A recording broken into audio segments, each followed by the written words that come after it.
माता दी दोस्तों, कैसे हैं आप सब। आप सभी पर माता रानी की कृपा बनी रहे।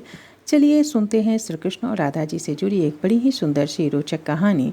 जब श्री कृष्ण ने राधा जी के वियोग का हरण किया और राधा जी काफ़ी दुखी थीं और श्री कृष्ण को उन्होंने बुलवाया अपने पास, तो क्या बातें हुई दोनों के बीच में। एक बार संध्या के समय श्री राधा ने नंदनंदन श्री कृष्ण को बुलवाया।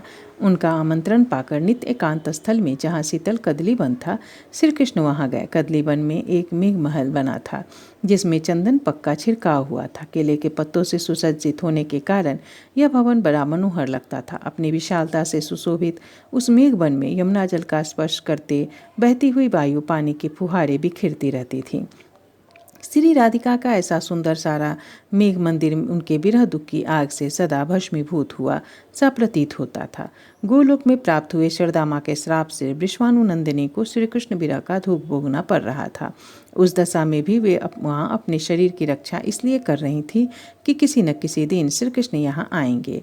सखी के मुख से जब यह संवाद मिला कि श्री कृष्ण अपने विपिन में पधारे हैं, तब श्री विश्वानुनंदिनी उन्हें लाने के लिए अपने श्रेष्ठ आसन से तत्काल उठकर खड़ी हो गई और सहेलियों के साथ दरवाजे पर आई। ब्रजेश्वरी श्यामा ने ब्रजवल्लभ श्याम सुंदर श्री कृष्ण को उनका कुशल समाचार पूछते हुए आसन दिया और क्रमशः पाद, अर्घ्य आदि उपचार अर्पित किए।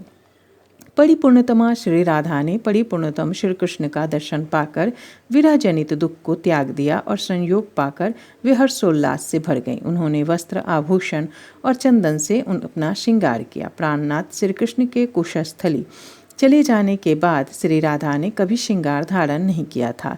इस दिन से पहले उन्होंने कभी पान नहीं खाया, मिष्ठान भोजन नहीं किया, सैया पर नहीं सोई, कभी हास परिहास नहीं किया था। इस समय सिंहासन पर विराजमान मदन मोहन देव से श्री राधा ने हर्ष के आंसू बहाते हुए गदगद कंठ से पूछा। श्री राधा बोली, ऋषिकेश, तुम तो साक्षात गोकुलेश्वर हो, फिर गोकुल और मथुरा छोड़कर कुशस्थली क्यों चले गए? इसका कारण मुझे बताओ। नाथ, तुम्हारे वियोग से मुझे एक क्षण युग के समान जब प्रतीत होता है। एक एक घड़ी एक एक मनवंतर के तुल प्रतीत होती है और एक दिन मेरे लिए दो परार्थ के समान व्यतीत होता है। देव, किस कुसमय में मुझे यह दुखदायी विरह प्राप्त हुआ, जिसके कारण मैं तुम्हारे सुखदायी चरणार बिंदु का दर्शन नहीं कर पाती हूँ। जैसे श्री सीताराम को हंसनी मानसरोवर को चाहती है, उसी तरह मैं तुम मानदाता राजेश्वर से नित्य मिलन की इच्छा रखती हूँ। तुम तो सर्वज्ञ हो, सब कुछ जानते हो, मैं तुमसे अपना दुख क्या कहूँ। नाथ, 100 वर्ष बीत गए, किंतु मेरे भी युग का अंत नहीं हुआ। अपने परम पिता प्रियतम स्वामी श्याम सुंदर से ऐसा वचन कहकर स्वामिनी श्री राधा विरहावस्था के दुखों को स्मरण करके अत्यंत खिन्न हो फुट फुट कर रोने लगी। प्रिया को रोते देख प्रियतम श्री कृष्ण ने अपने वचनों द्वारा उनके मानसिक क्लेश को शांत करते हुए यह प्रिय बात कही। श्री कृष्ण बोले, प्रिय राधे, यह शोक शरीर को सुखा देने वाला है, अतः तुम्हें शोक नहीं करना चाहिए।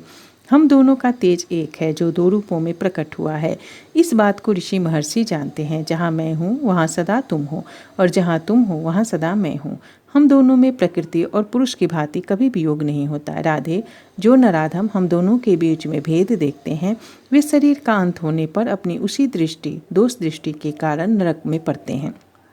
श्री राधिके, जैसे चकई प्रतिदिन प्रातःकाल अपने प्यारे चक्रवाक को देखती है, उसी तरह आज से तुम भी मुझे सदा अपने निकट देखोगे। प्राण वल्लभे, थोड़े ही दिनों के बाद मैं समस्त गोपियों के और तुम्हारे साथ अविनाशी ब्रह्म स्वरूप श्री गोलोक धाम में चलूँगा। माधव की यह बात सुनकर गोपियाँ सहित श्री राधिका ने प्रसन्न हो प्यारे श्याम सुंदर का उसी प्रकार पूजन किया जैसे रामा देवी रमापति का पूजन करती हैं। जय श्री कृष्ण। राधे राधे। दोस्तों, अगर वीडियो पसंद आए तो ज़्यादा से ज़्यादा लाइक कीजिए, शेयर कीजिए, चैनल को सब्सक्राइब करना बिल्कुल न भूलिए। धन्यवाद।